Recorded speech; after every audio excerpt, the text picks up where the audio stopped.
just by looking at it, you can tell this Stanley Sweetheart has seen some years. This was my grandfather's tools, and we're about to bring it back to life. But the first thing that we need to do is get all this rust and gunk out of the socket and off the faces, so this chisel will really cut nicely. There's a product that I like that'll do a lot of the work in cleaning up this chisel initially, and that's called Evaporust. Water-soluble, pH-neutral, reusable, biodegradable, non-toxic, and non-corrosive, ready-to-use Evaporust. Super safe rust remover.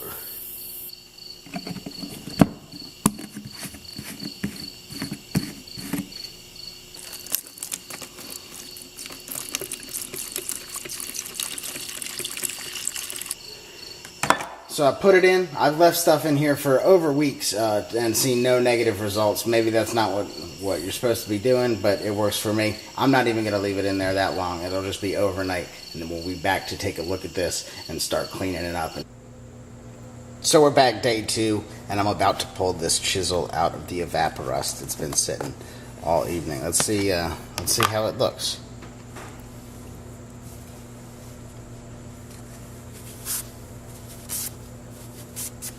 And immediately I can see that the finish looks brighter.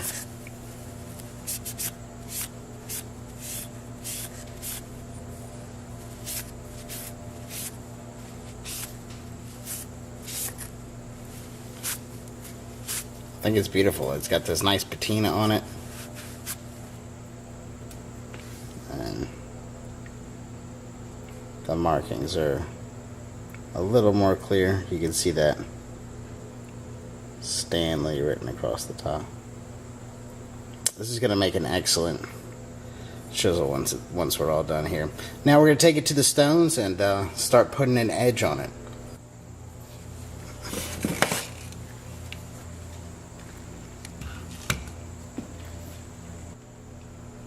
So first thing we got to do is flatten the back edge of this chisel, and that allows it to work kind of like a plane and cut flat lines as you push into your work.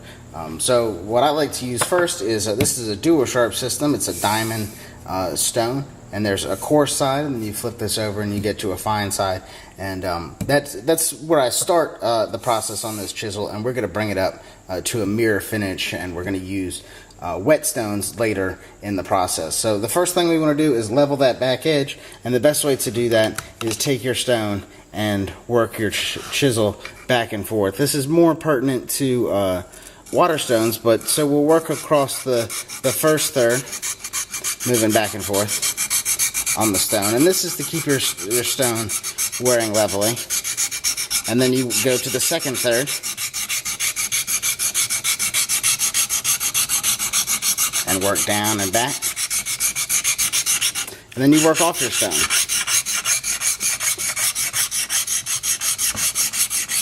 Coming down and back. And that's going to start showing us what this chisel looks like. You can see the shiny parts and the dull parts. That reflects where the stone is scraping. So where it hits, that's the high spot, and it's taking those out as it goes across the diamond stone.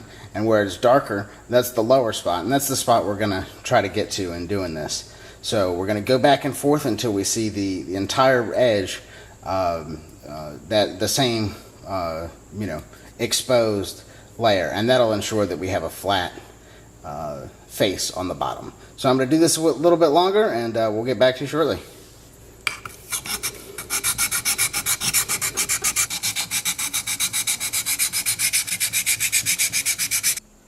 So maybe you can see this in the focus of the camera. What I'm trying to do is bring that uniformity of scratches that starts on the left and goes to the right all the way to the edge. You can still, there's still some low spots on the right of that chisel. So we're going to go back to moving it across the stone until we take all of those scratches out, and we ensure that the back is completely level, and then polish it to a mirror finish, and we'll start working on the front.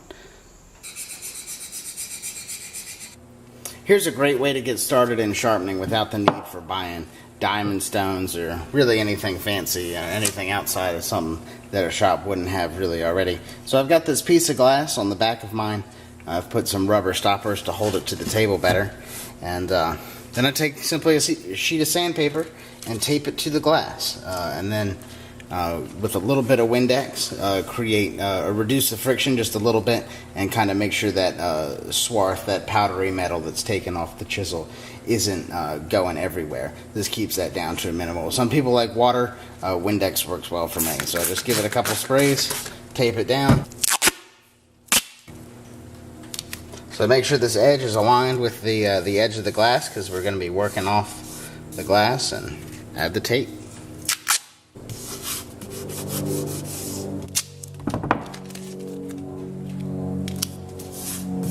And now I start working off the end of the table, just like I would on a diamond stone or on a water stone, and it should take off a good amount of material, maybe a little more. Windex.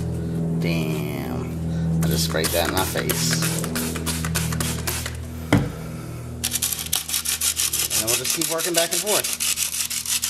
So I wasn't super happy in how fast that material was coming off, so I switched to a coarser grit sandpaper and glass trick.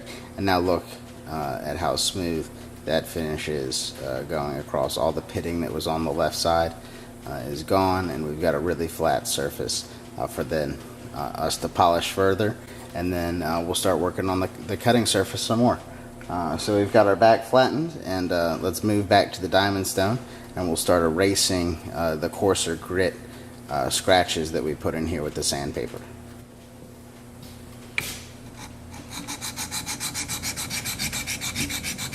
I could be using a finer grit sandpaper, but the cost of using sandpaper over time is much more than buying these diamond stones. So if it's something that you're looking to be in long term, this is the way to go. On the side of this jig is written some measurements that talk about how you go about properly setting a point. And they've already done the trigonometry and figured out the angle of that hypotenuse, and they've given you that hypotenuse length to the corresponding angle on the side of this jig. So what I've done is taken those measurements and put them on a board, and this is so there's a 25 degree, a 30 degree, and a 35 degree. So you can have different degrees for your chisels and things, but or your planes, or anything like a cutting edge that you're sharpening with this jig. So quick and easy, I put the front of the chisel up against the stop block, and this jig comes in, and wherever the board intersects with this jig, that's the right angle, or the right length to form that 35 degrees. So now I take the screwdriver, give it a twist just to snug it up, and then bring it to the stone to polish this face. So I'm sharpening the front face with this jig. This wheel glides over the stone, and when we apply even pressure, we take cuts off that front face to get that polished to a nice plane, so that when it intersects our other plane, we have a really sharp point.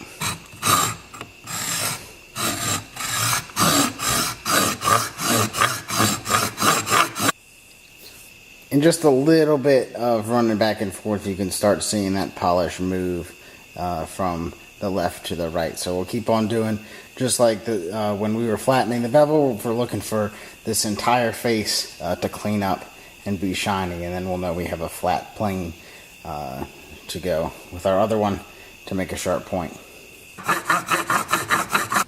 Look at this super fine edge we put on this Stanley, this sweetheart chisel, using the jig and the diamond stones, as well as the sandpaper and glass trick we talked about. Now we're going to talk about putting the final super polish on it that'll end this up looking like a mirror.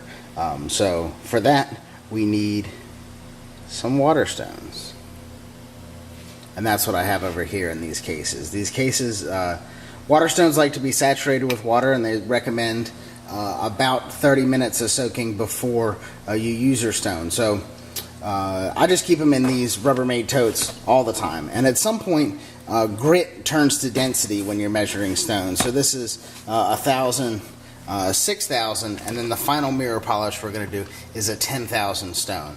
These are Japanese Nagura stones, I believe. So we're going to go through the process. It's just like what we did leveling the back and sharpening before, but this is just a finer stage of polishing. And I want to talk a little bit about leveling your stones, because remember, sharpness is the intersection of two planes that are polished to a fine edge.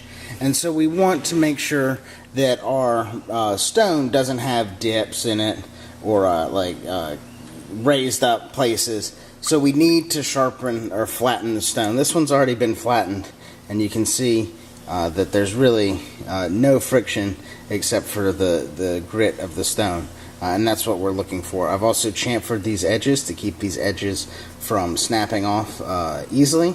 Kind of sort of similar to flint knapping, but that Hertzian cone will go through if you clip these on the edge or something. So to flatten the stones, we need a flat reference surface. We could either use the sandpaper trick, or I enjoy this DMT Diaflat, I think is what it's called, and it's a diamond impregnated metal that is really good for leveling up your stones. And I like to do it under the sink so that all the swarth is washed away. So I'm just moving the stone back and forth over top of this lapping plate under the water.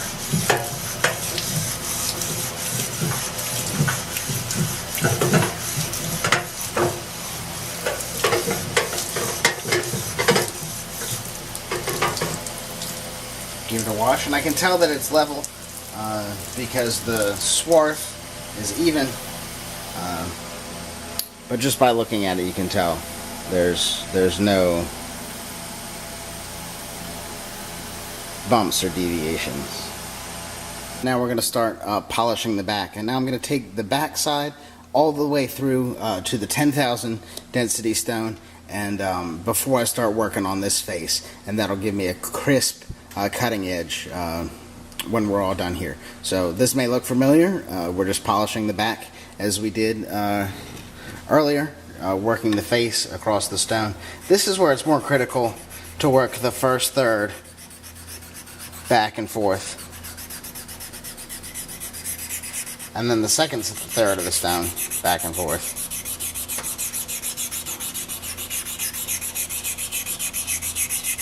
And then work off the stone.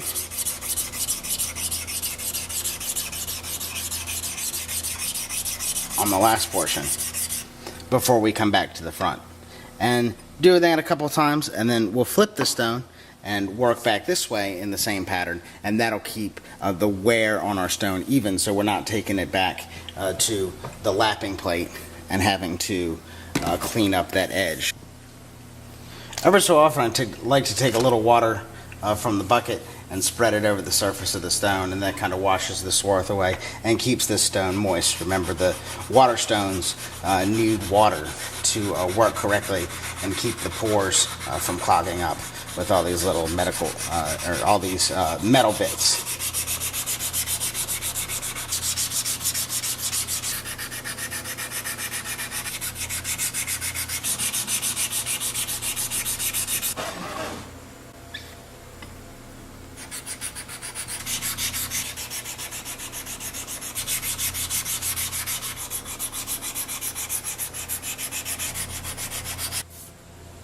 Check out this beautiful edge.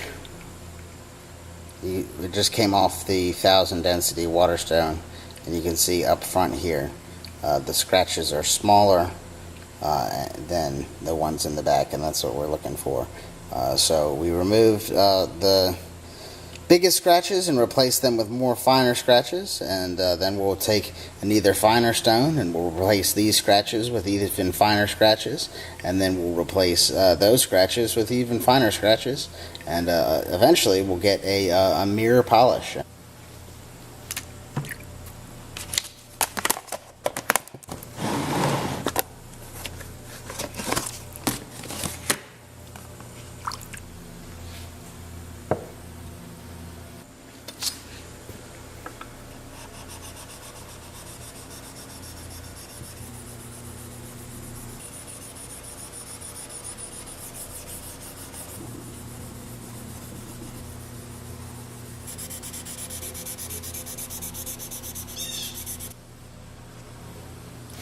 So we've got a pretty uniform amount of scratches. We're done with the 6,000. And on to the 10,000.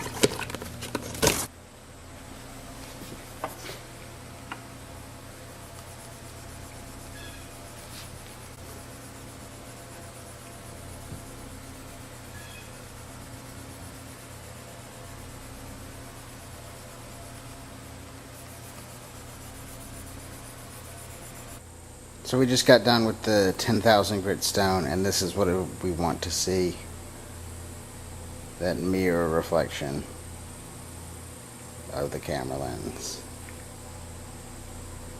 Now we'll do the same polishing process on the stones with the backside. So just like with our diamond stones, we're going to use this jig and our 35-degree mark to get the alignment for this front face, and then screw it together with this screw. Make sure that both sides meet up flush. You see how that one isn't flush, so we need to bring that up.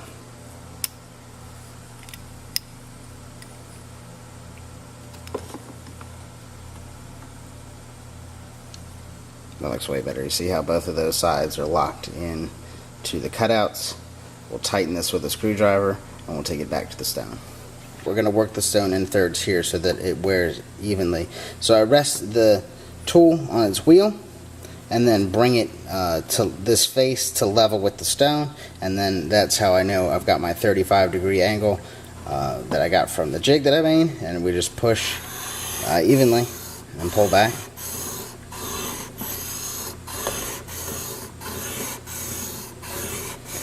Now it doesn't matter so much to me on these coarser stones which direction the grain is going, the grain of the steel, whether I push or pull away. But as I get further on in the process, I'm just going to take push cuts so that I'm building, or I'm removing material from the front and taking it to the back. If we go the other way, we're taking material from the back and depositing it on the front, which is not really what we want to do. So we're going to do this for a while longer until we have a uniformity of scratches on that front cutting face, and then we'll move to the other stones, and we might need to lap this plate again as we do that. But you see, it's starting to go. So I just got this off the 1,000 stone, and maybe you can see that, but all those scratches coming across the top have been polished. So we'll now move on to the next stone. So I'll show you this in real time, that it really didn't take that long to polish the edge with this jig. So just put it on there, and now I'm just moving forward, pressing down, good pressure, and pushing it forward.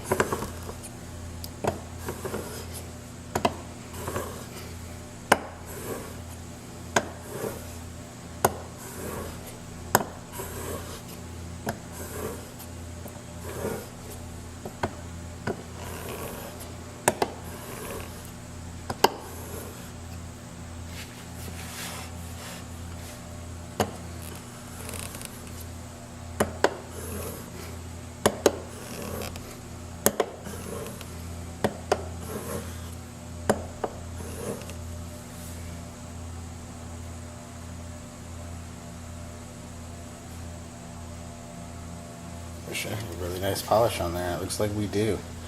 Maybe you can see that. Just getting glassier and glassier. A couple more passes and this will be perfect. So the 6,000 goes back in.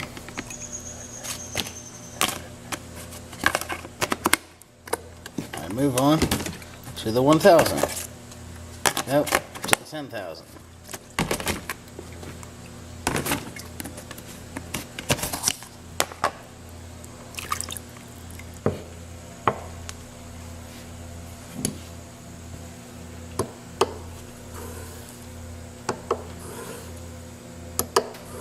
Now we have an ultra mirror polish. You can see the ceiling of the camera.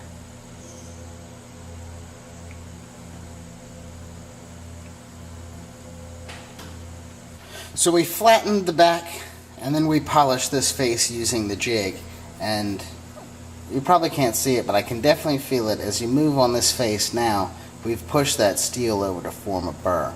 At this point, some people would strop it, but here's a trick that I really like that breaks that wire edge off that'll then give us the ultimate in sharp.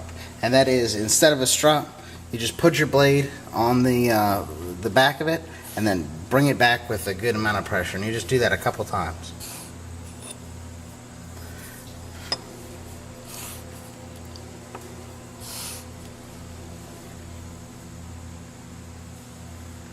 And there's no longer a wire edge there. I can feel it is sharp. Let's cut test it. This is a piece of treated pine scrap. Watch it sail through this end grain.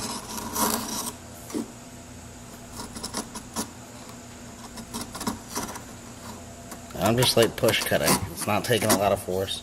Maybe a little bit there, so take off a lot of material.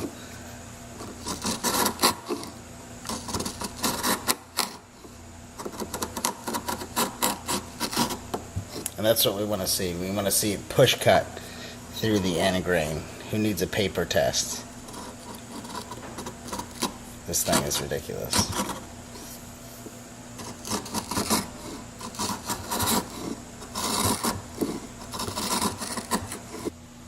So there you have it. We are finished our sharpening and restoring of the metal portion of the chisel found in my grandfather's tools.